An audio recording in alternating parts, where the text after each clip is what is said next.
Welcome back. Today we are continuing our series of unfortunate jobs. We are on part 6. So today we are going to be concluding the jobs that I had through the pandemic. So the last one, part 5, I was laid off at my construction job because the pandemic had started and it was super slow, and so I was laid off. And of course the entire world shut down for like a month, or 2, I'm not sure. But I never heard back from that company that I was working for. But I also started doing interviews and I started applying to jobs right away. And there was a job that was going to hire me. They told me in like pretty much as soon as I was laid off from that last job. The other job wanted to hire me, but they were in the industry, like, I wouldn't say necessarily, it was like a private like club type space. And it was a job I wasn't really excited to accept because I felt like it was a step back from my entire life and like what I've been trying to achieve, because I've worked heavily on my skill set as far as marketing and photography and like design. That's what I've been heavily like reinforcing, working on. That's why a lot of the companies, I was happy to pick up their marketing for them because I could continue to build my skills, to work on that, to try new things, and I just love it. So I was okay with a lot of these small businesses that I was working at, helping them, talking strategy, like working on the marketing part of it. And this job was going to have a marketing component, but it mostly was going to be a concierge role, which I consider almost like an entry-level job type of role. And I'm like, I am in my 30s, I have a biochemistry degree, and I have years of experience in sales, marketing now. I've had my own business. Like, why am I taking a step back to take a role as a concierge and not make the money I need? It's in downtown Seattle, you know, but it had that marketing component. So I was like, cool, maybe that could be my in to maybe moving up in the company or doing something else. And then they called and told me that there was a manager type of role that would go kind of with it, and I could maybe transition into the manager role because the person who was in that role got a job at Amazon, and so they were leaving and they were still coming there to help them part-time, like a couple days a week. Their name was also my name, so I thought that was cool. So I was like, this job might actually be pretty good. Like, if it's going to be a manager role, that'll look great on my resume. If I could start building those skill sets, maybe they can offer me something. Maybe I can learn something there. So like I said, I'm open to possibilities and learning new skills and experiences, but I don't want to go backwards. So this was a job that my financial advisor, she actually told me to apply. And when I interviewed with them, the lady who was going to hire me, she was going to be my direct boss.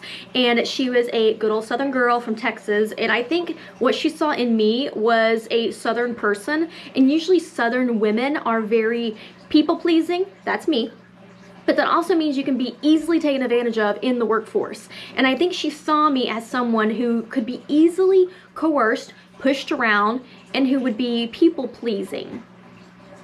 And so she hired me, but I did not start until July but I was promised the job pretty much right after laid off from the last one. Just sending me the offer, and it was going to start in July because their industry was pretty much shut down due to the pandemic. Restaurant and those types of spaces for meetings and things like that and like events was shut down. So I started working there in July, and I only worked semi-part-time. It was like 30-something hours that I worked there because we had limited hours and things like that. Luckily, we didn't have to work weekends because normally you'd have to work weekends and normally you'd have to work really late nights. But because of all the special circumstances going on, we were not open late, we were not open on weekends and things like that. So luckily, I didn't have to experience all of that, which I would absolutely hate because I don't want to work nights. I did that for so long. I hate it. I don't like being out at night, and I don't like working weekends. Like, I don't want to do that anymore. I'm 34 years old. When can I have a job where I can have benefits, where I can work normal hours and not work nights and weekends? So I'm just a little fed up with that. Just a little side rant right there. So the job wasn't too bad. So when I first started, I was someone who was just taking the names of people as they came in and off the elevator, because it is a private club and we had to contact trace. So I would ask everybody for their name, their number, and all this kind of stuff. And so I just was writing it down every day. So the first week, that's all I did. And there was my coworker who was teaching me. She had been there for years and years. She'd been there for a very long time. And then there was another girl who was with her, and she was not a concierge. She actually was over, she wasn't necessarily over the events. She was like under one lady. Like there was a lady that was over the events portion, but of course the events was closed. And then she was under that lady. So she did like invoices and pay, like making sure things were paid and all that kind of stuff.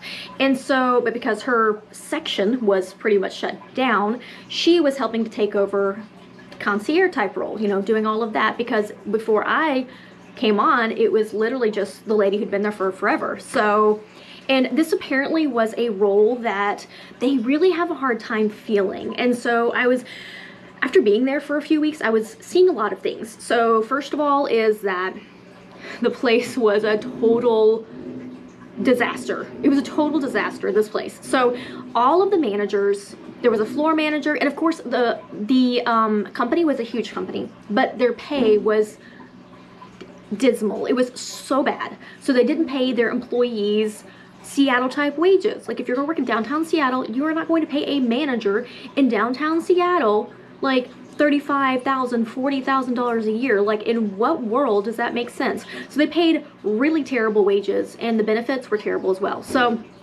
I just saw a lot of people were unhappy there.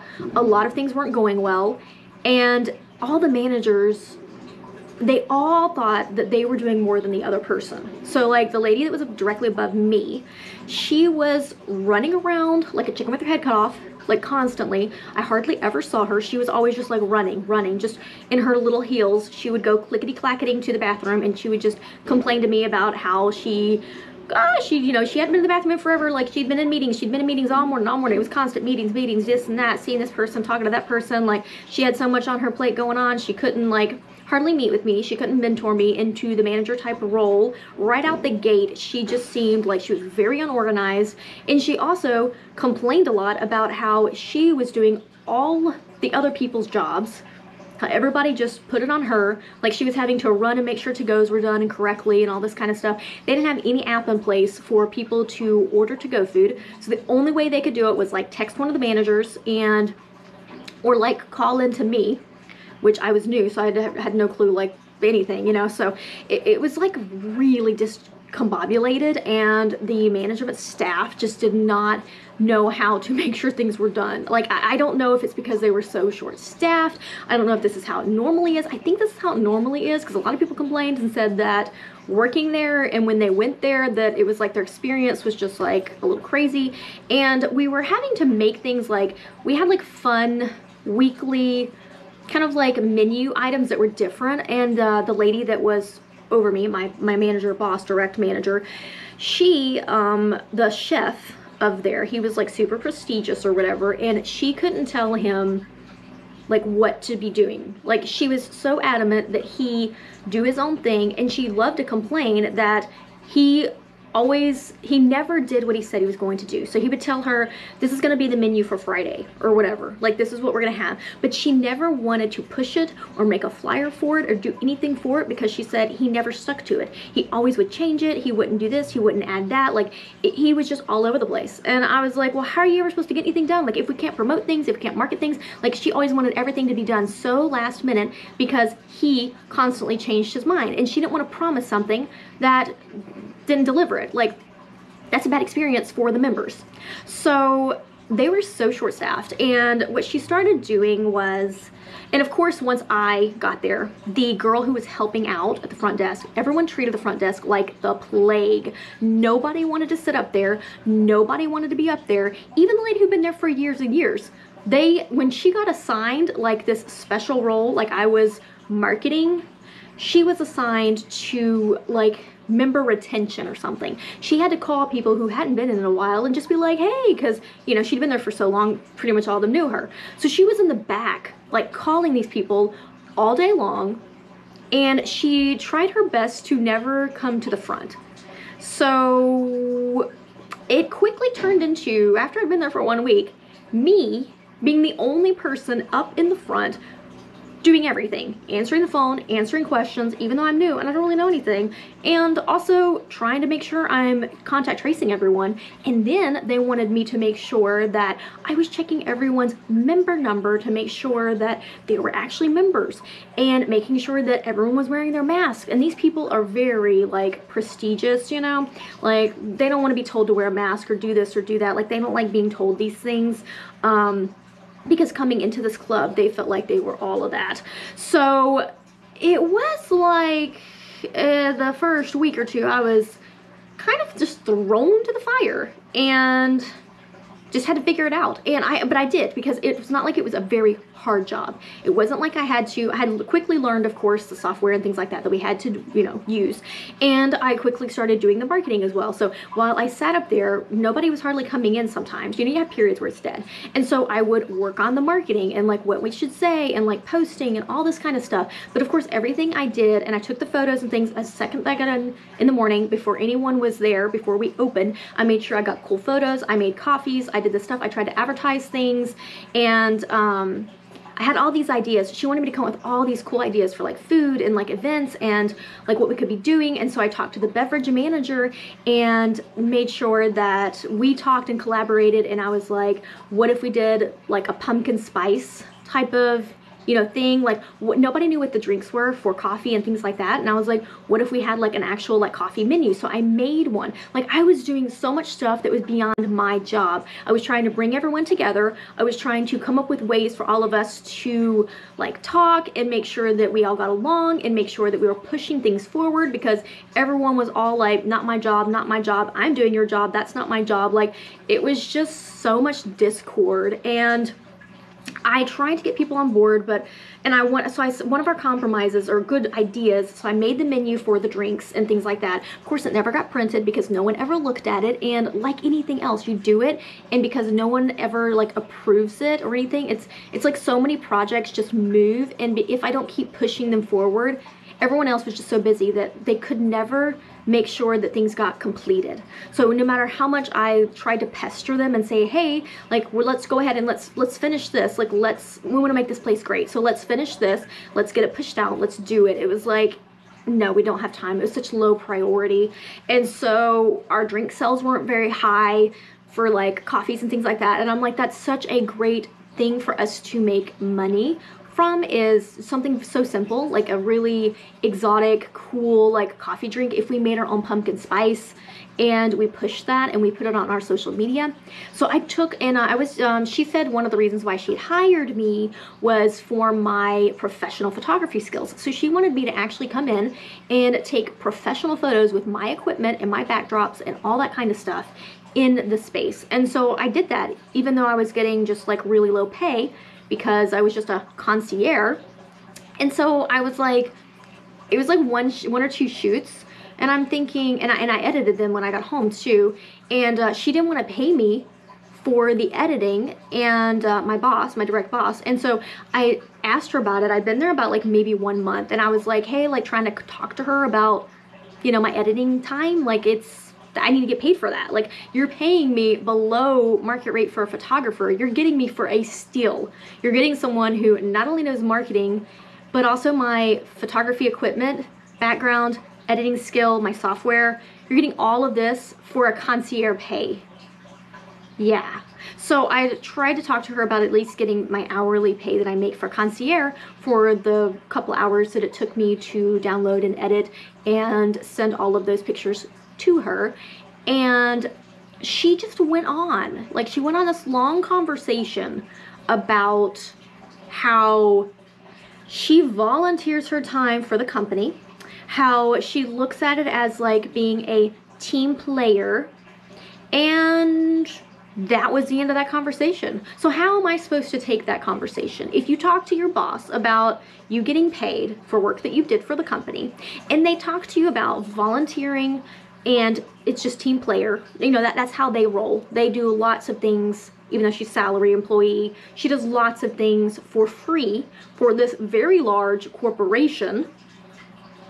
How am I supposed to take that?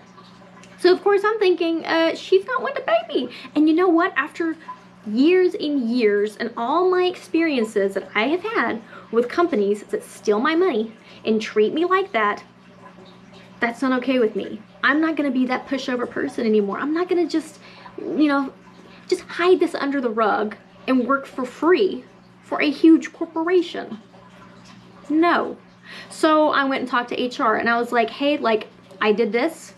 I spoke to her. She gave me this story. How am I supposed to get paid? So she told me, she said, okay, fill out this form and just put in the date and like the hour, you know, the times that you worked, and submit it to me. Make sure that my boss signs it, and she would pay me. So I did that. And I get paid. Of course, it looks like everything's fine.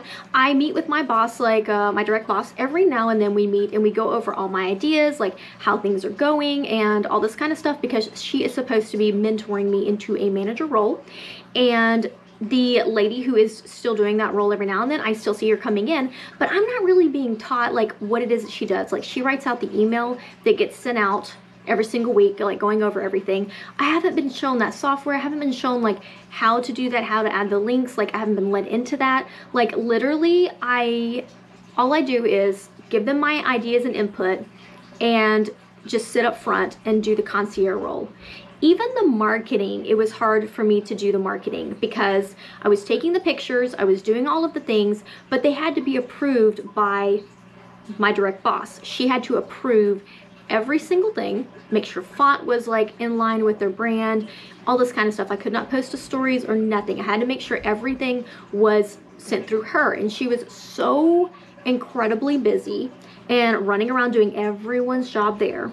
And so when I would get her input every now and then, and I would make sure that I post at least a few times a week.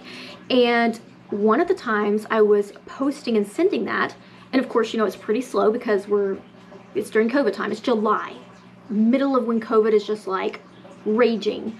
And the GM, who I never see, he just sits back in the office. He's this older guy, just sits back there, never meet him, never talk to him, never anything hardly, you know. He walks by and I'm posting to the marketing, like I'm posting to the Instagram and things like that. And he sees that and he comes over and tells me to not be on my phone while I'm up at the concierge thing, and how he's gonna have to go to plan B if I don't listen and like not get on my phone. I'm like, do you even know what I'm doing here? Like, dude, what are you talking about? Do you know that I'm marketing? Like, my main role was supposed to be marketing and moving up into management role, but y'all are just treating me like I just am supposed to sit up here and just sign people in by myself. And the terrible thing is that I could not even get people to come up front and make sure that I could go to the bathroom, take breaks, get lunches. It was ridiculous. And my direct manager did not have a schedule. She did not make sure that I had cover for these types of things. She left it up to me. She's like, okay, whenever you need a break, just let someone know. Flag someone down. But make sure that it's not the servers. Make sure it only was like the lady who her role was kind of like shut down because she was in events. Make sure it's only her and then the other lady that's the full-time who's been there for years. Only like the two of them. And of course herself, but she was always busy in a meeting or doing something, so she was out of the question. And one time when I tried to get the lady who was supposed to relieve me because her industry was shut down right now, when I tried to get her to come and sit up there because I wanted to go to lunch, she's all like, oh, I was gonna go to lunch. And I'm like, okay, like, well, let me tell her, like, she's actually gonna go to lunch. And then she goes on a tirade with me about how this is not her job position and how she shouldn't be up there doing this, how she knows it's not my fault, but, you know, she shouldn't be up there doing this because it's not her job, and, you know, they just need to figure this out without her. And I'm like, give me all this lip, like, you're the only person who's supposed to come up and relieve me for the bathroom and do these types of things, but all I hear is you complaining about coming up to sit up front because I need to go to the bathroom or go for lunch. And that's on me, someone who has no power, someone who's new, who just was thrown out there all by myself, and that's what I'm getting. And so I talked to my direct boss and was like, hey, like, anytime that I try to get relief or do something like you've set up, I get this pushback. Like, that doesn't feel good to me. For me to be getting pushed back just because I need to go to the bathroom or because I need to go to lunch. Like, I don't need that. I need a schedule. So I kept telling her, like, I want a schedule. I want to know who's supposed to be coming up there. I want them to know they're supposed to be coming up here at a certain time. Of course, she never made it. She wasn't worried about it. She didn't care. And so it just was really awful. And another thing that kept happening was that there was parking, so some parking was validated and some of it wasn't. Some people paid for validation for parking. And we had no system to figure out who actually had parking and who did not. It's a machine that they literally stick their ticket in and it validates it. So anyone, if they could come over and get to the machine, they could validate it. And I know people who work there, they would sneak into the like back area and they would go validate their tickets without anybody knowing. Like, and it was terrible that they did not validate their tickets for their employees, because why are you going to make your employees come to downtown, pay them shit wages, and not even validate their parking?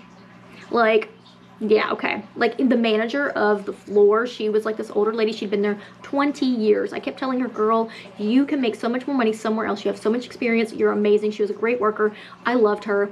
I gave everyone succulents, of course, and she was so sweet. I gave her a card, and, you know, I tried to make a good impression with me entering, and I tried to be very innovative. I tried to work with everyone. I tried to be excited and come with all these ideas and try to implement them, but it just was not getting anywhere, and it wasn't well received, because nobody wanted to make changes and nobody wanted to actually do anything. They wanted everything to stay the same, even if it didn't make sense. And even if they were not getting good results, they still wanted it to stay the same. And that's a huge issue with a lot of corporations and companies, is that they put people in management who have no vision and people who are very stagnant and don't want to try new things. Like, you need someone in those roles who is going to be a champion, who is going to bring people together, who is going to rally for change and for people and the company to try something different if they are not getting good results. And that's just what I see a lot in. I think with a lot of these companies, they don't like someone like myself who has ideas and is open to change and trying and implementing new things to see what works, researching, you know, like experimenting, what actually is going to work. You don't know till you try it. They're not open to that. They want things to stay the same. They like the status quo. They're like, no, everything needs to stay the same. We need to like not change anything. So that was like super frustrating to work under a company and the management that had that kind of mentality. Beverage manager, I guess you could say. He was a really like strange character. Like, he had a very dry and kind of rude manner of speaking and joking. And a lot of people there did not get along with him. A lot of people there actually really hated him. And so, but I was like, I tried to get everyone on my side. Like, I'm going to try my best to figure out like how to work with you so that we can have a good working relationship. And when I first got there, we kind of hit it off a little bit. Like, after the first week or so, we started going to coffee like once a week, and we would chat. He told me stuff. Like, we had such a fun, I thought we had this fun connection. He made me bread. He showed me his kids, like his garden that he was working on. Like, I love plants. I was selling plants at the time. I had a plant side business. And so and he wore this shirt that had little penguins on it, and I absolutely loved it. So anytime I wore that shirt, I'm like, oh my gosh, the penguin shirt. And so, and I took videos for their Instagram, and he was the person who was in the video making the drinks for the video. And so I started doing that, and so I thought our relationship was going really well, and I worked there for a few months. So it started happening around the second month, I think. As soon as the GM, when he saw me trying to do the marketing and posting and stuff like on my phone when I was up there, that when he blew up on me and was threatening me and saying those types of things, I saw then a shift. I was not comfortable. So I told my direct boss about the incident, and she got us together because I told her, like, I really felt threatened, like telling me, you don't make me go to plan B. That sounds like a threat. And so she got us together and was like, no, like, he's not threatening, like, the plan B, like, he didn't know what he meant by that. And I'm like, sure, okay, yeah, I believe you. And you know, and then she was like, he knows you do the marketing and stuff. Like, he told her that me and her just need to figure it out, that if I'm going to be doing the marketing, that I need to set some time aside away from the front area and desk, which I can never leave unattended, even to go to the bathroom or tell someone someone's on the phone for them. And I cannot leave. That's what they kept stressing. And so I need to make sure that someone is manning the desk, and I need to work on the marketing behind the scenes. That, of course, is not going to work, because if I can't even get people to come up there and relieve me for the bathroom or for my lunches, how am I going to get someone to come up there while I work on other things? Nobody wants to sit up front. Nobody wants to deal with the people coming through. Nobody wants to deal with having to sit up there and you can't have water. You can't have food and snacks. Like, why would you want to leave your cushy little office in the back where you leisurely are just lounging in your chair, snacking, and drinking coffee, whereas up front, you have to act like you're a robot who has no human needs? Why would anybody want to go up there? That's why everyone treated it like it was the plague. So I just got stuck up there by myself constantly. So when big groups would come in and I would have to be asking everyone for their name, people would be like slipping by. Like, I couldn't go run and chase them down because I can't leave the desk and there's like a crowd of people and I'm up there by myself. Then we got a new manager who was over the floor because our old one left, because of course he got a job making $12,000 more than what he was making there. So my direct manager hired her friend, and he came and started working there. But he was so rude. There was one incident where these people went and sat themselves because I didn't know we got to a point where we had to actually assign seats for people. So if somebody walked in, instead of telling them to go sit, which we've been doing forever, we had to actually lead them to where they should sit. And if there's a group of people and I'm not supposed to leave the front area, how does this logistically work? If I can't leave the front area and I have to make sure that every single person who walks in, I make sure I get their name, and I make sure that their ticket's validated, and I have to check and make sure that they are paying for the ticket to be validated for the parking, and at the same time, I am supposed to walk them way all over the entire place to wherever they need to sit. But I'm up there by myself. Like, I'm supposed to be at two places at once. Like, none of the things that they ever implemented or did made sense. It drove me crazy to have things changing at work, left and right, constantly changing, but nothing ever making logical sense. So they started with certain periods. They were like, okay, well, during the busy period, when we first open, the lady who's in the back calling people, trying to get people to come back in, like, she'll come up front with you and there'll be two of you. And she knew the seating and the placements because she'd been there for years and I'd been there like a month.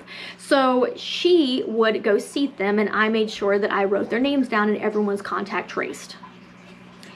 Well, what ended up happening was she was the one who had taught me how to do things, the process, the procedures, and things like that.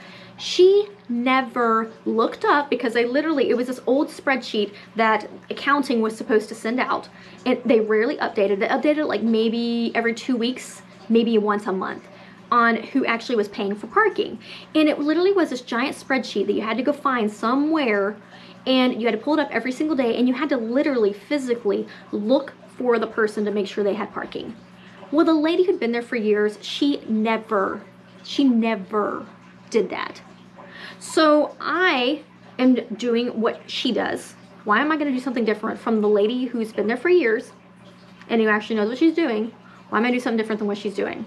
Well, the lady in accounting, she saw that I did not check and make sure that they had actual parking, and she gets upset over that. Well, I didn't know that she was upset over that until out of the blue, after I'd been there for like 3 months, and by this time it was like after the incident where my direct manager wanted me to work off the clock, and when I had to go to HR to get paid, she started blowing me off. Like, she started being too busy to even meet every now and then like we were doing, and her mentoring me into the manager role, she suddenly was too busy. Like, I would try to be like, hey, like, we need to schedule, we need to talk. She's like, oh, I've got this, I've got that. Like, I have all of these meetings and things, and, you know, I never talked to her. I never saw her anymore. Like, she was just constantly running around, barely speaking to me. I knew something was up. But after the GM blew up on me, that's when I was like, you know what, like my, the person I had worked for in construction who made me keep that running tab of like everything that I was doing every day, I started doing that with them. I had a spreadsheet and I put down the date and I put down times. Every single time I did something, answered the phone 5 times, checked in 10 people, made sure parking for 5 people, checked it, you know, I had time stamped every single task that I did. I timestamped it every single day, and I did this for 2 months. 2 months, never missed. Kept everything, a running log of everything that I did with timestamps. Because I'm not gonna be having all of that. I'm not into that, no. You wanted, and you know what, it was a good thing I did that, because I feel like I am so in tune with how these horrible bosses and managers, owners, whatever, businesses, how they operate in their minds, that I feel like I almost can predict the future. So I started doing that. She starts acting weird. I'm like, something's going on. Like, I just knew it. I just knew something was going to go on. And I just knew that it was not going to end well. Like, I can tell when something's happening. So it became a huge ordeal, trying to make sure that I'm telling everything that happened. So there was, so this is where I met my last job that I worked for, this is where I met him. So he was this guy that would come in, and he was a member there, of course. And he was someone who would always refuse to wear his mask. So he was so anti-mask.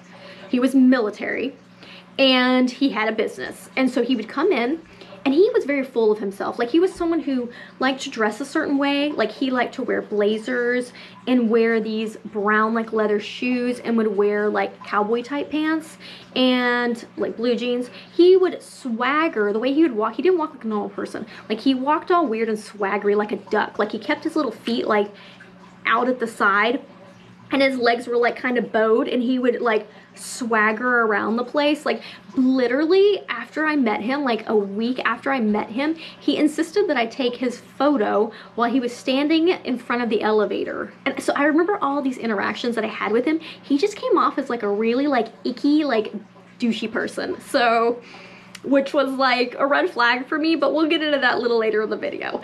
So, I met him, he was doing all of this, and me and him would have conversations. And, at this point, like, I'm just tired of being, like, mistreated and walked over. Like, I'm a little over that. So I'm gonna start standing up for myself and start, like, saying stuff. So, like, me going to HR about trying to get paid and things like that, like, that's not necessarily something that I would see myself doing in the past. Like, I'm such a people pleaser when it comes to jobs. I bend over backwards and do everything. I twist myself like a pretzel to try to please and appease them. Like, I do every single job. I'm doing, everything, running it like I'm the CEO, like giving them all my ideas for business, for strategy, for marketing, for everything. Like, I give them my all, and I do that with every single role. But with this one, I was like, you know what, like, this doesn't get me anywhere. So I'm going to make sure I get paid for my editing time. And I actually talked to her and was like, hey, like, is there any way that I could get paid like more of a photographer pay? Like, when I do these photography sessions, because I am using my own equipment and my skill set, and I'm using my software. And she just shut that down and was like, your photos are kind of dark, like, just starts criticizing the pictures that I took. I should include some in this video so you see how beautiful they are. I think they turned out amazing. And the thing was, this club had a very kind of like dark feeling and vibe. So I thought the dark, moody, broody photography fit the vibe, and it did. But of course, someone who is not into design or marketing and things like that, they wouldn't know that. They wouldn't pick up that. So she was just like criticizing it. And so I kind of like stopped doing the photography. And also the manager of the beverages, which he was the one that I was working with directly for the marketing and the photography, because he's doing the food and things like that. he kind of like dropped off the radar too. He stopped chatting with me. He stopped being all nice and friendly, you know, and saying stuff to me, because usually he would, and he started doing weird stuff. Like, he would just like walk by the front desk, because when you're in the front desk, like, you see everyone as they walk back and forth, like all day. You see them. And so what he started doing, when usually we would like have conversation or we would do something, he just started like walking by the desk and would be like, is that so? Like, he would just say random stuff. Yeah, like, you know, I'm just like, and so I would just play along with it, like, yeah, like, you know, joke, whatever, you know, say something, because what am I supposed to do, ignore him? No, like, I thought he was trying to be fun and joke with me, but apparently not, because we'll get to that later. Well, what ended up happening was there was a really big event going on that we were doing. It was like Halloween. Yes, it was Halloween. It was October. So it was Halloween that was going on. And so we had this huge like Halloween bash and all this stuff. And I took some pictures, but I noticed that no one started asking me to even take pictures with my phone. Like, the chef was like I thought you were taking pictures for your, like, the phone, like the food. And I'm like, no one's told me. No one had scheduled time for me to go and do that. No one's told me to do that. Like, I don't really know what's going on, but I'm not going to push it, because, you know, like, why should I be putting all this effort and my skills into something when no one appreciates it and no one wants to treat me right? So why should I do that? You know, I'm not going to push for it. I'm going to stop trying to make sure that things are done a certain way. I'm going to stop trying to make things done better. I'm not going to be putting my all into it anymore. I'm just going to sit up here at the front like they want me to and just write people's names. That's it. And so it was around that time. Was it even that day? I don't even remember. It may have been that exact day. We were crazy busy. And so she, the manager, we were really busy, and she comes and is like, hey, like, let's talk. Come to my office. Very ominously. And I hadn't spoken to her in forever, because she had suddenly become too busy to do anything with me. And so I go to the back. Oh, and well, before all this, okay, so there was no dress code, first of all.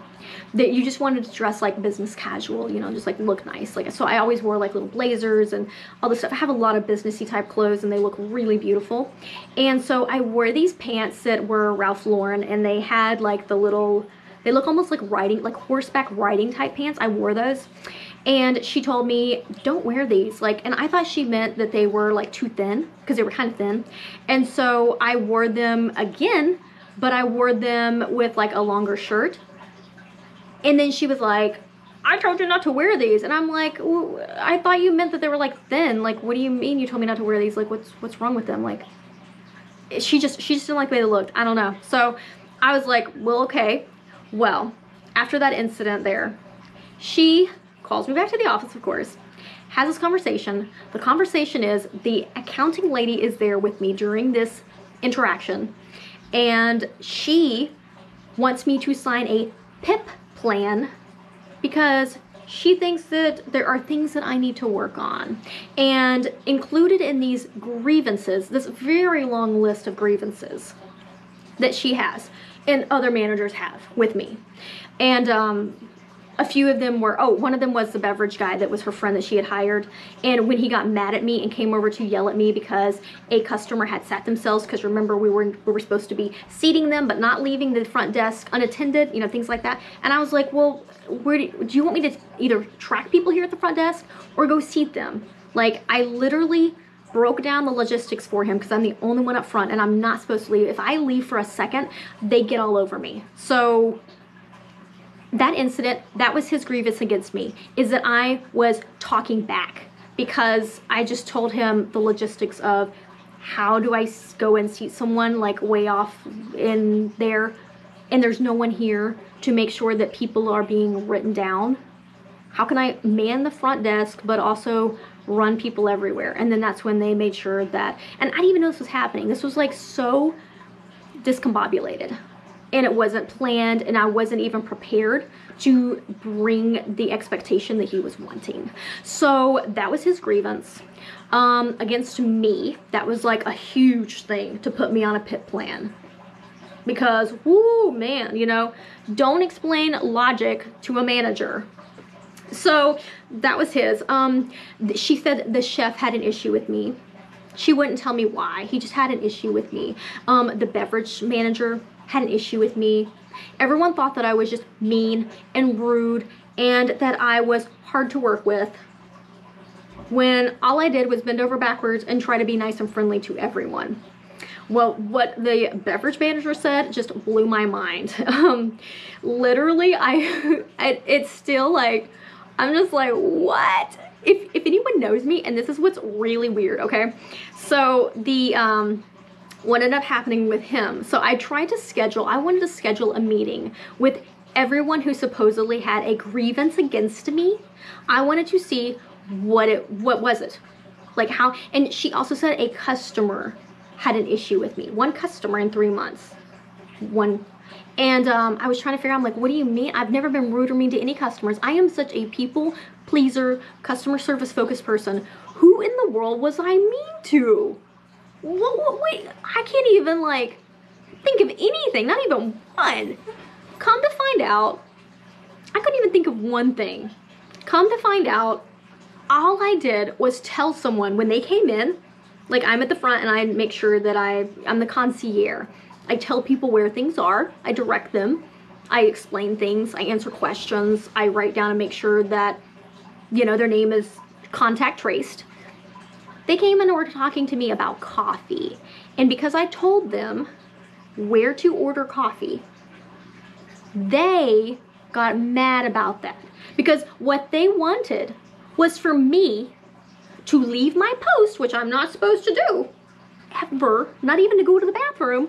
They wanted me to leave my post and to literally go make them coffee when we have servers and we have people who actually make coffee.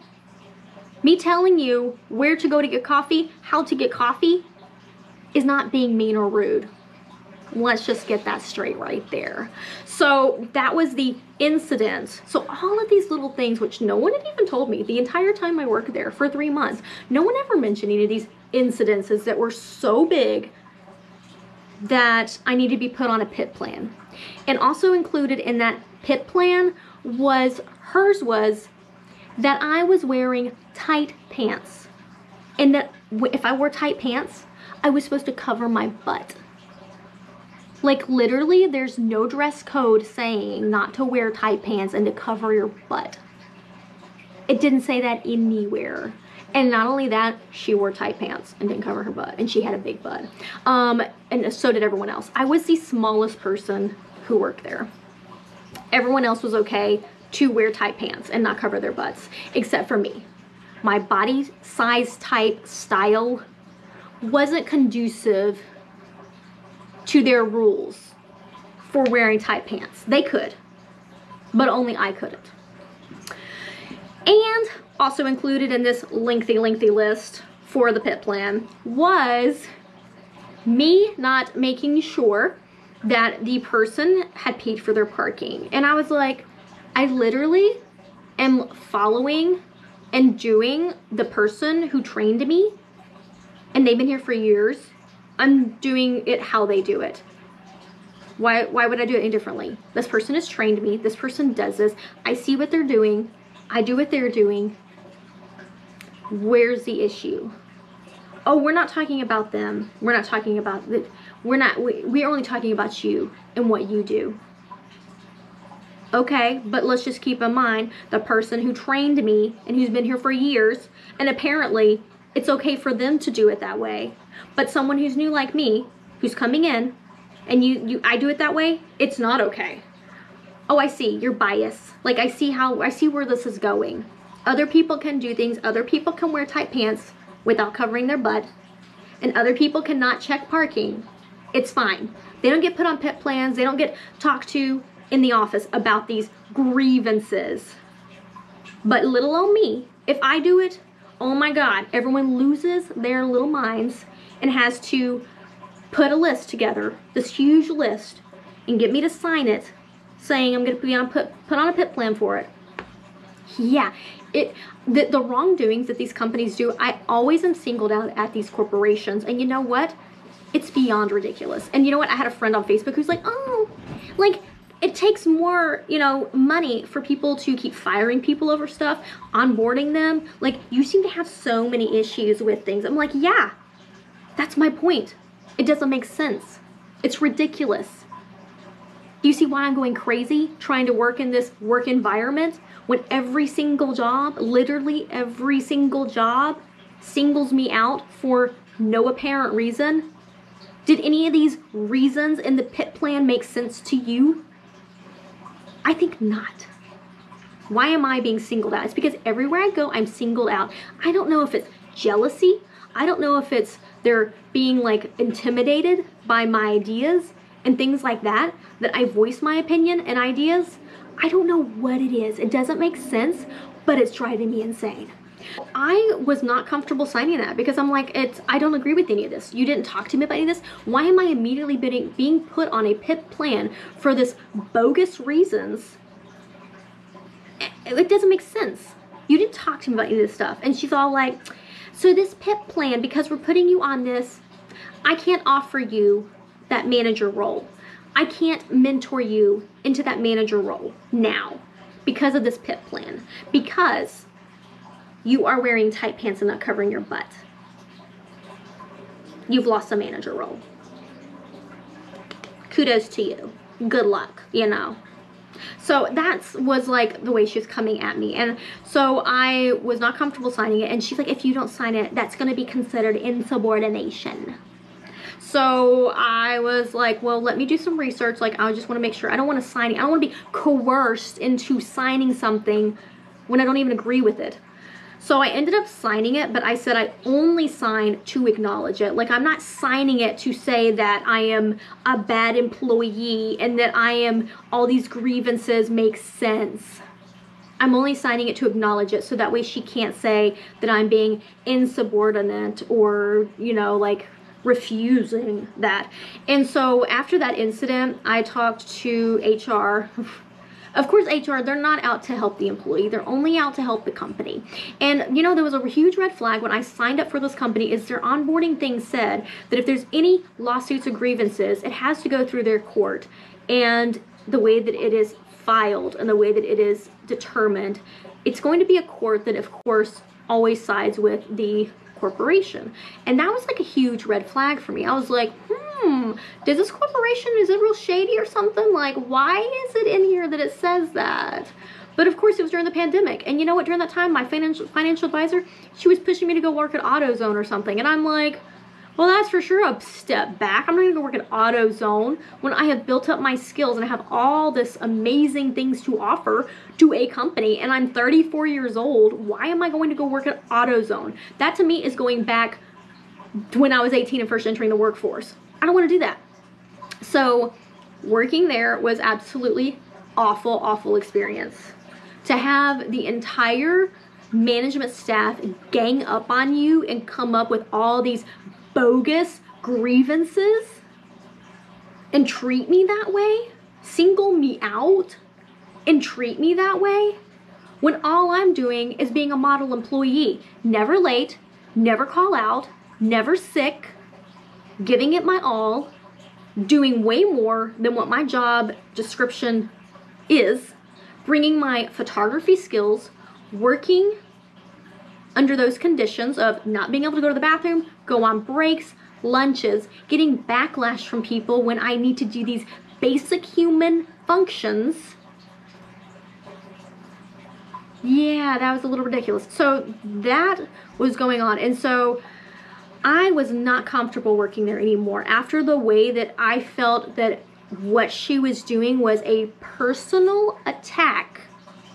Because in the PIP too, when she was doing all this, she was telling me, and if you have any issues, like with me working off the clock, like she was saying, and oh, the working off the clock thing, like you should have just come to me. Like I would have made sure that you got paid. Like, don't go to other managers and don't go to the like accounting and talk to them about it. Just talk to me, okay? Yeah. No, I tried to talk to you. You went on a whole spiel about volunteering and, you know, being a team player.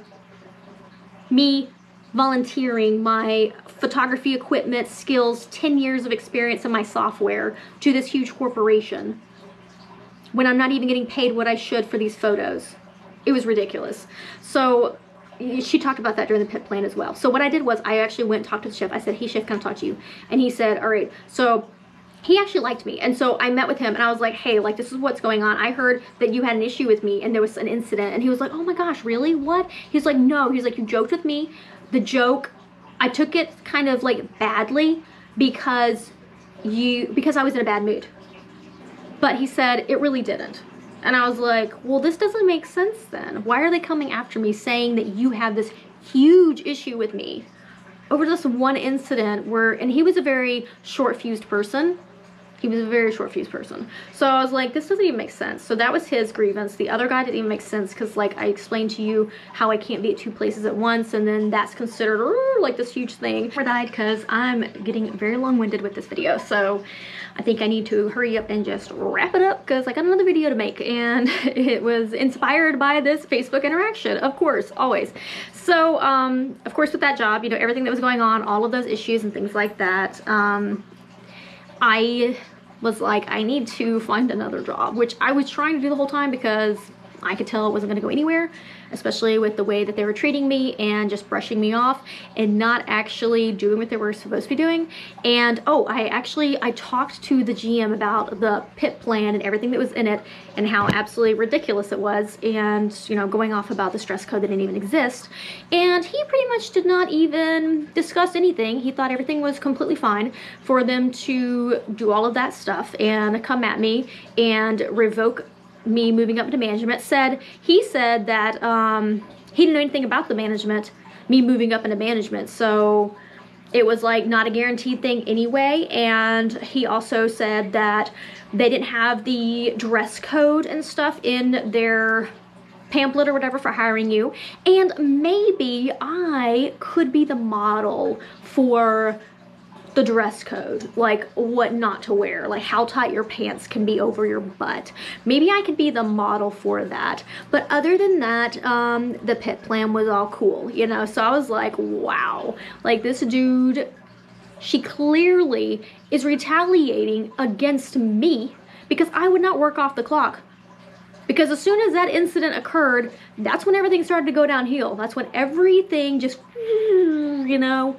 So you can't tell me that it's not her own personal bias because I didn't go to her for a second time and try to say, hey, are you going to pay me for this work that you wanted me to do?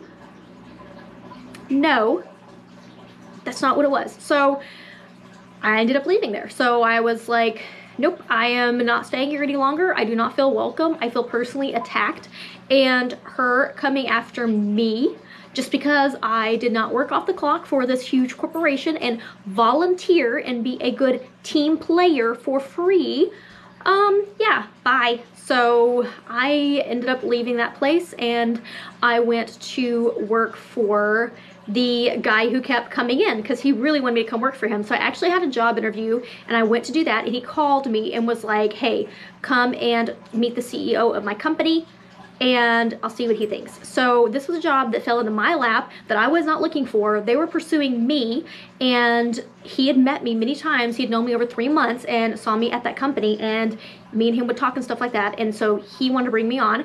The owner, or part owner, is actually 2 of them. So I went after my interview and they were really nice and sweet and everything like that.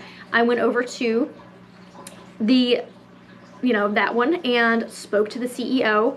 And the CEO really liked me. I talked about my ideas. I was made sure that this job, I was going to be in my element, you know, like I was not going to be walked all over. I was not going to be mistreated like I've been in most of my job careers. I was going to stand up for myself. I was going to be assertive. I was going to talk about things. Like I was going to say something right up front on all these planes and things like that. And so he asked me like, hey, what's one thing that, you know, you're trying to work on, or you want to change about yourself or something like that. The part owner asked me that question, and I was like, I want to be more assertive. Like, that's what I've been working on. And he was like, I think you're plenty assertive. And I'm like, really? Like, I mean, I'm trying. Like, I've been trying to be more assertive. It's something I've been working on the last, like, year, is to be more assertive. Maybe I'm being over assertive now because I'm just so fed up with being walked all over and assaulted and mistreated left and right because I'm such a nice people pleaser person. But yeah, so working there was really nice in the beginning. I went there, they acted like they had a bunch of money. Like, the owner of the company, he was a very impatient person though, so he was very short-fused, and he wanted to make sure that I had everything to get started with marketing. So I was marketing director. I was one of the only corporate employees hired. It was him and the CEO and this other guy that ran operations, and then there was me, and it was in personal security. So we did security for like malls and apartment complexes and companies and things like that. So we were doing security, which is something that's similar to police. And so I kind of, this was during the pandemic, and you know, the riots and all that stuff was happening. So we had the marches and all of that was going on related to police. And I'm a very liberal person, so I wanted to bring our marketing, I wanted to make sure that we were not stepping on toes of people like trying to really enforce fear and really like come off as like a fear-mongering company. I didn't want our marketing to be that way. I wanted to be more positive focused and focused on like how we can acquire people because they respect us and they see that we see they're human, and how we conduct business is very ethically. Like, that's what I was aiming for. And that's where I think we started to kind of get this disconnect. So I first got on there, and my first day, me and the co-owner, we went to get me an Apple computer because I was going to be working on graphics and editing and things like that. And so we went and got me an Apple computer. They asked me, what do you need for your job? So literally I sent them a list of like softwares and scheduling apps and all of these kind of things, and what I was wanting to do and what I needed for my little office area, because I had like a little cubicle. And I was so excited because these people, or at least the co-owner, like, he knew me for 3 months, and he saw how assertive I could be. He saw how aggressive I could be when I have ideas and plans. He saw that side of me, that excitement, that really quirky weirdness, and me and him had a lot of deep conversations, like philosophical type conversations. So I really felt like that this company got me, you know, and that they were actually truly going to be the company that I could stay with, I could grow with, that I could make something amazing. And so the CEO was like really excited. They wanted me to come on and be marketing director, and he was like, I'm gonna give you 3 months to work on the marketing and do all of this, and then I was going to take over the co-owner. He had an executive like Instagram and Facebook and things like that. And even though he said he hated social media, actually they all hated social media, and he wanted me to work on that. And so he wanted to keep a social media presence. He wanted to be thought of as like a leader for the security industry, and he wanted his company to be like you know, Elon Musk-y, like, you know, he wanted to be like SpaceX. He wanted us to be cutting edge, like very innovative. And I was like, why don't we make the company into like the Uber of security? Like, we need to implement all these ways so it's easy for customers to go online to schedule these types of things that they need. Like, make it very friendly for that. Instead, you had to like call in and like do all this weird stuff. And I'm like, make it so that it's easy. Have an app. They can do all of these things. And it just, I had all these ideas. They loved them. They wanted me to write down all these ideas I had for where to take the company, what to do. He wanted this company to become global, all over the entire world. He had such big vision and ideas, and I did too. I was really excited and I had all these ideas and vision, and I was like, I'll, you know, do all these things. And I worked closely with the sales lady, and the CEO wanted me after 3 months to not only take over the executive co-owners like social medias, but he also wanted me to work with him and the sales lady who's in Georgia. He wanted me to work with both of them on creating sales strategies and plans. They wanted to send me to all the different regions because they had like 5 regions all over the US. They wanted to have me take plane rides like all to these different regions and areas, and like work closely with marketing and messaging in all the different regions. And they also wanted me to work on giving back. So in all the regions for Christmas, I picked out nonprofit like organizations. I gave locally 2 different families. We sponsored like 3 different families. I sent him a budget. He okayed it. Like, I did that. I posted about it on social media. I was creating all this content for social media, and I was posting 5 times a week to the social media, and I had it scheduled, and I was talking with the owner, and I was sending him my ideas on everything, and I came up with a mood board for them. I came up with a strategy for the marketing and all this kind of stuff, and met with the CEO and talked to him about it. But a lot of the ideas and the plans and the things that I had, they wanted to make sure that I included both of them, the CEO and the co-owner. They both wanted to be included on my plans and ideas. They both wanted to be emailed about them, but they never responded. And I was like, okay, if I'm not really getting the response. Like, I'm pretty much ignored. And they were like telling me, no news is good news. That means you're good to go. And I'm like, okay, because they wanted me to make sure that I passed everything through them, but then they weren't really like looking at it or doing these types of things, you know? So it just was a little strange at first, because after I was there for 3 weeks, I started to feel very like it was actually not going to be a good idea and a good place for me, because I started just feeling like it was a CEO. So the CEO and then not only that, the co-owner, like, they both hated social media. They both didn't understand marketing, and the CEO literally told me to my face, like, he didn't see the point. He didn't see why marketing was valuable. Like, he didn't think marketing was valuable, and that's literally like my job title. Like, that's why you brought me on here. Like, 3 weeks in, you're telling me that you think what I'm doing is irrelevant and that it's worthless and it's nothing.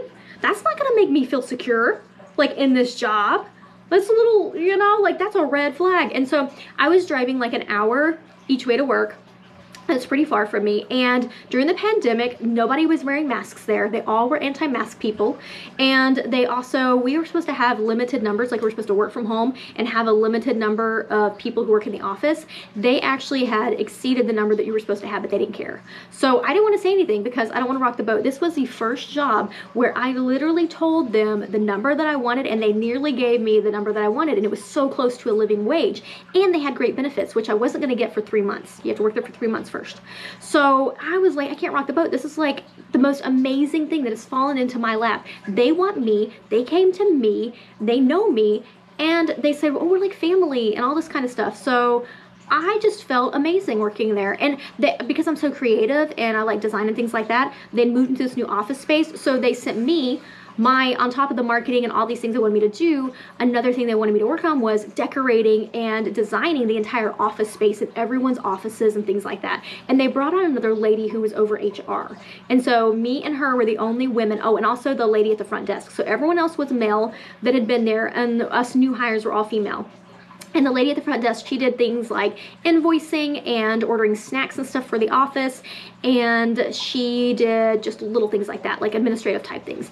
And so I like decorated the office. I asked around and was like asking everyone like, hey, what do you want in the office? Like, what kind of decor? Like, and so everyone agreed that it was really, really quiet and weird to be sitting in the office. And so they wanted something. So we all agree we wanted this fountain. So we're like, hey, let's get this water fountain so that we can hear relaxing like water fountain stuff going on. And so I tried to order a water fountain for the indoor area to have at the front of the office, and like decorated everyone's stuff really nice. I got real plants, and everyone just loved the decor, the way everything just went really well. It was beautiful. My friends were all happy and excited for me because finally I had landed a great job.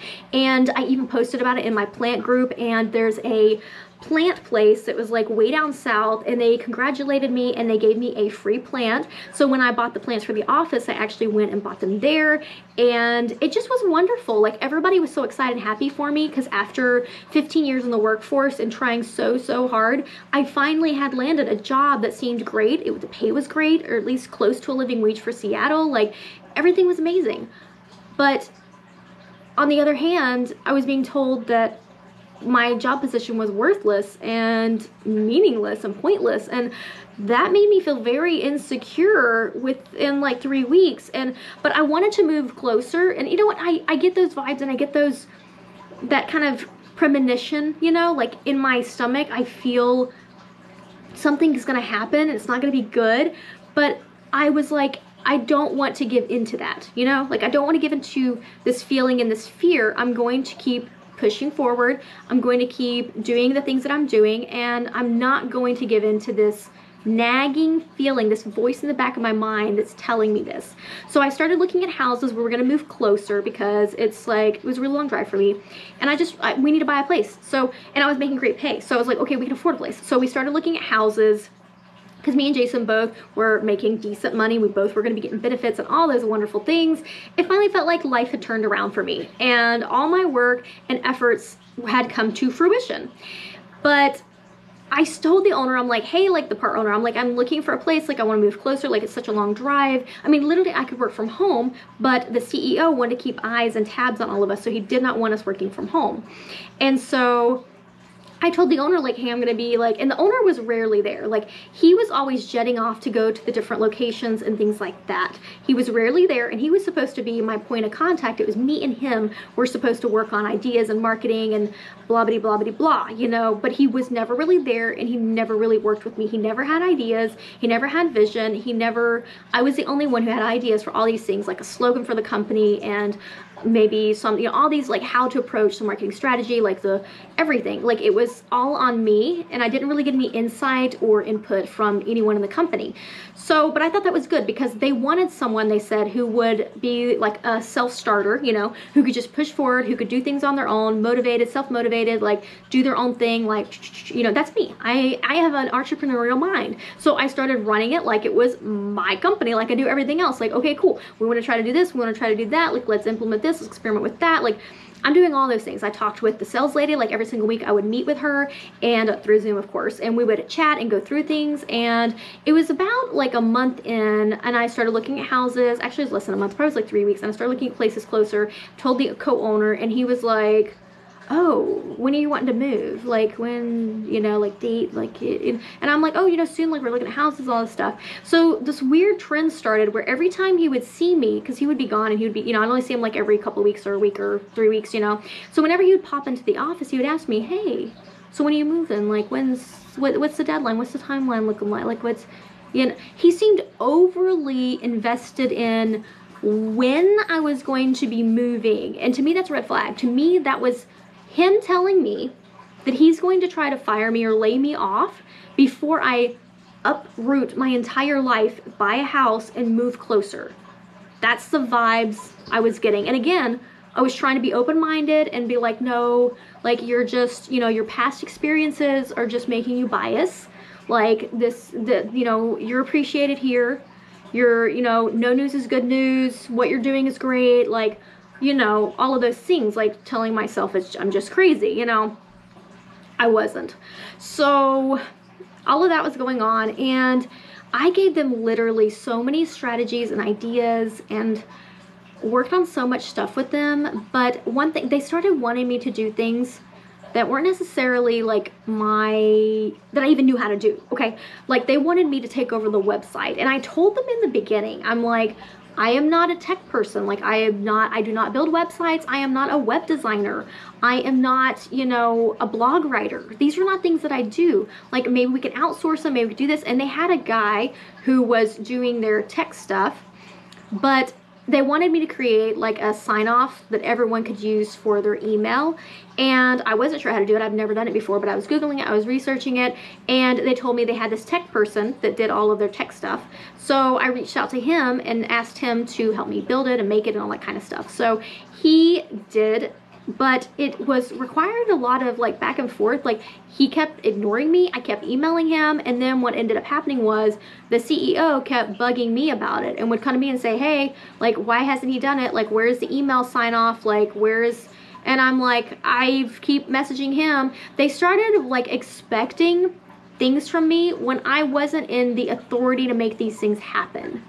So they expected me to work with the managers and all the different like field managers and all the different areas, like territorial type managers, but they didn't give me any authority over them, you know?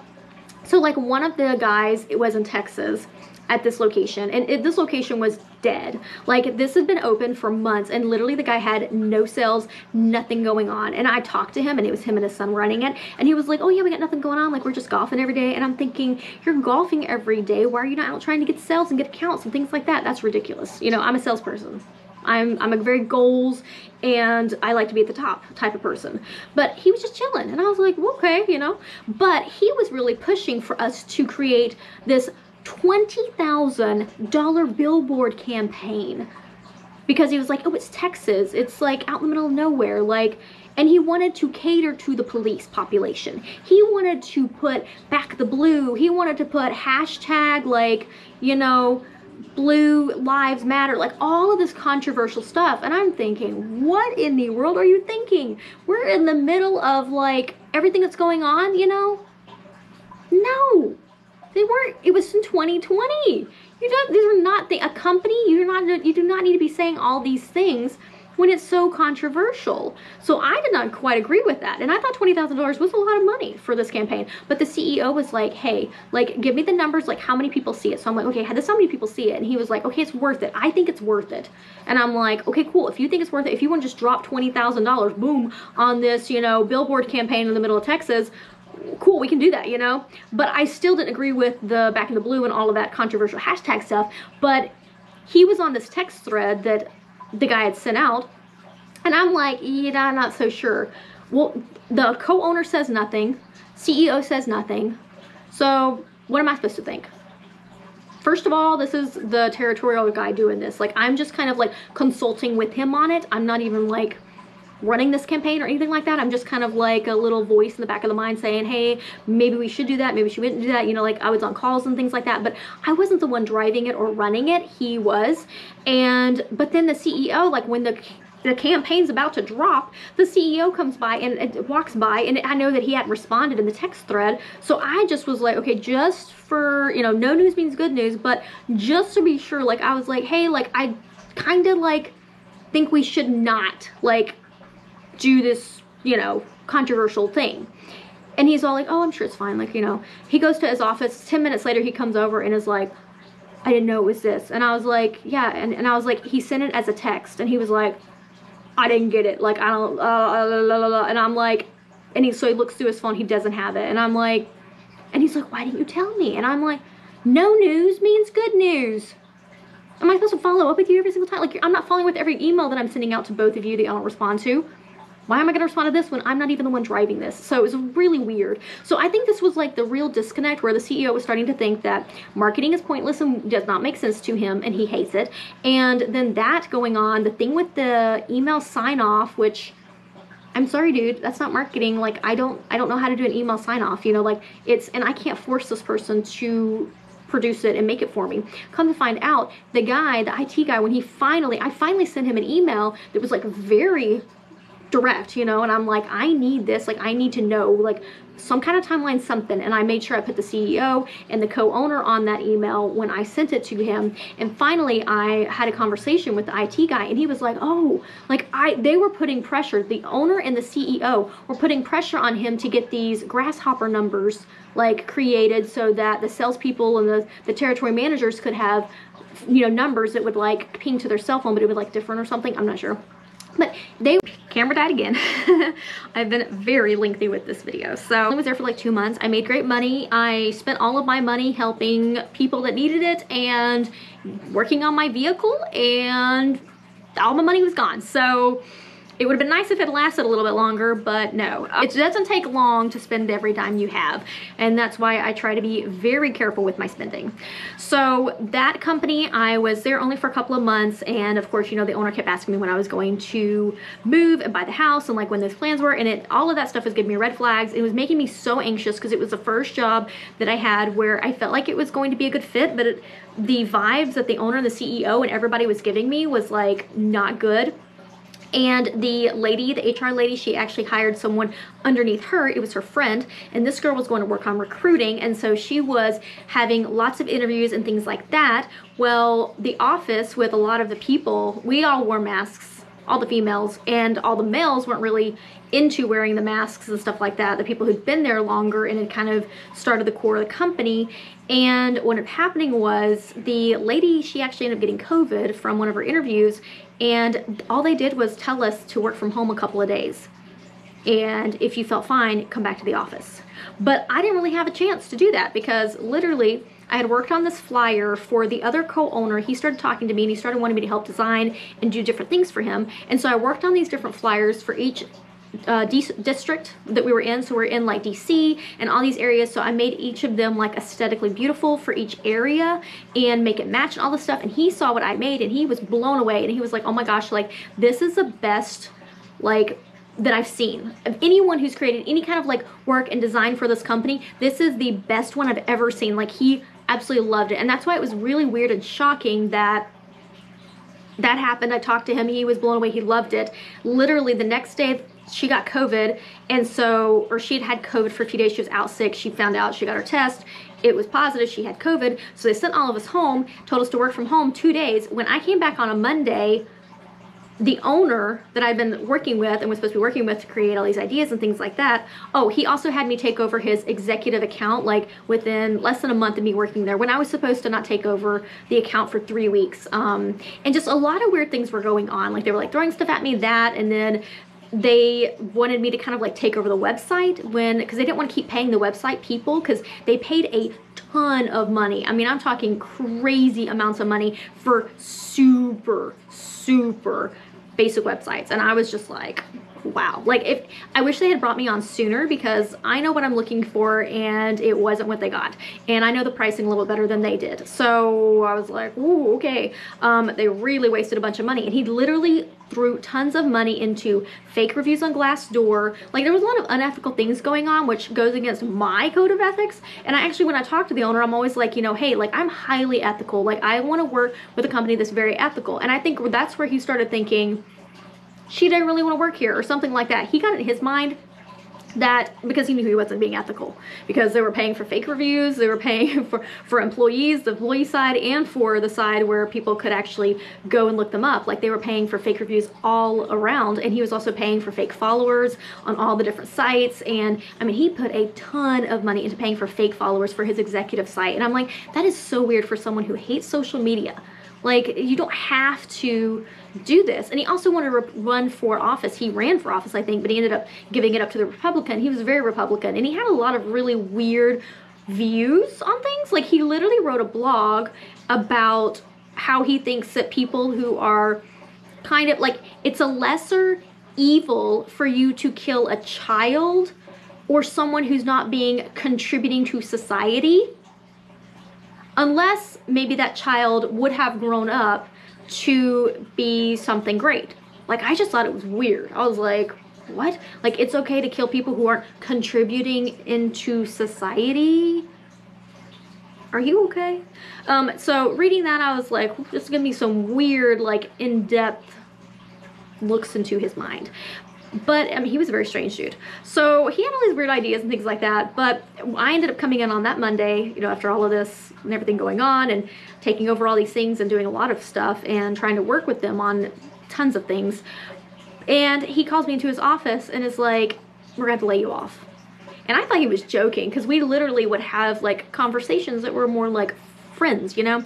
And I'm just floored. But you know what? There was a part of me where I felt that it was coming the whole time. And so I was only there like less than 2 months, and then they laid me off. But he told me, he was like, oh, it feels like I'm breaking up with like a girlfriend, and was saying all this stuff. And then he was like, okay, pack your stuff, like leave immediately, you know, bye, whatever.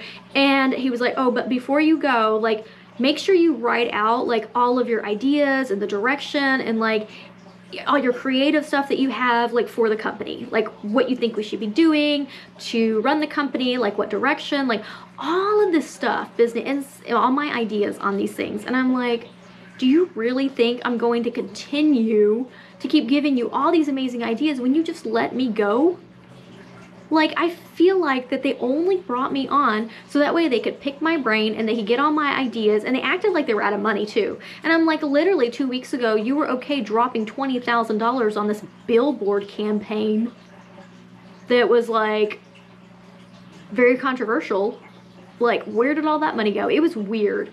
And I ended up looking them up, and they actually took a huge PPP loan. So I was like, that's a little strange. Like, how are you taking this ginormous PPP loan and yet you're laying people off? And I still talk to one of the people there. Me and him are kind of close, and he's traveling around doing these things. Like, he doesn't, I mean, I don't know, I guess the company's doing great, I don't really know, but it's a little bit weird that how everything played out. Like, I mean, and again, like, I'm laid off, but it doesn't really feel like being laid off. It just feels like being fired. And I literally had that conversation with him, was like, what's, you know, like, why am I being laid off? Like, and he just said purely it's pandemic, it's money, it's like, if it's something that I am doing, like, I am willing to grow. Like, if anybody has an issue with me or something that's going on, like, have a conversation with me about it. Like, let's be adults. Let's talk about it. Like, I need to know. I am all about self-reflection, growth, all these types of things. When I asked him that, no, you know, and I didn't want, he told me I could take my office chair. He told me I could take all these things, just leave the computer.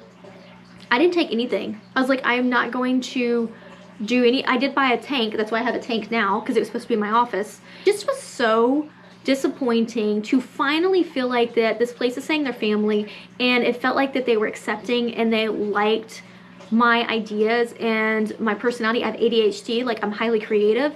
My brain thinks differently. The way I work, the way I think, the way I see things is just different. Just to then be shafted again. It's ridiculous. But yeah, that concludes my series of unfortunate jobs, and I am working on this year getting my real estate license so I can hopefully do showings with Redfin. That way it's guaranteed money and not just commission. And I've been working on building a glamping business. I'm working on my YouTube. So I'm not someone who's just going to just lay down and give up. I definitely do not give up.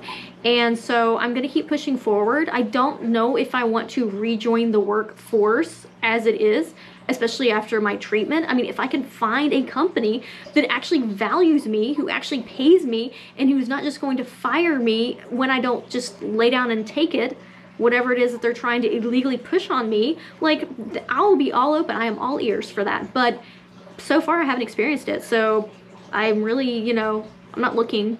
I've been applying to jobs this entire time for probably about 8 months. I've been applying to jobs that only are for people who are highly skilled, like myself. I have 10 years of marketing, 10 years in sales. I have a great track record for my sales rates and all these things. So I'm only applying to jobs that fit these descriptions and only pay well enough.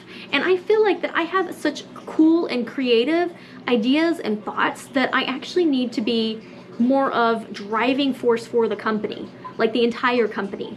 I need to be more in that realm. And I feel like that now I can be quite outspoken. I think that I need to be more of an authoritative figure, because I have those ideas and I have what it takes to be a CEO, and I feel like that I need to be in that position of power.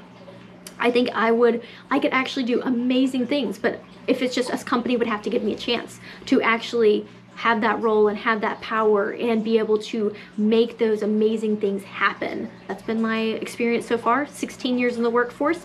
Let me know your experiences and things that you have had in the workforce down below, and I will see all of you in the next video.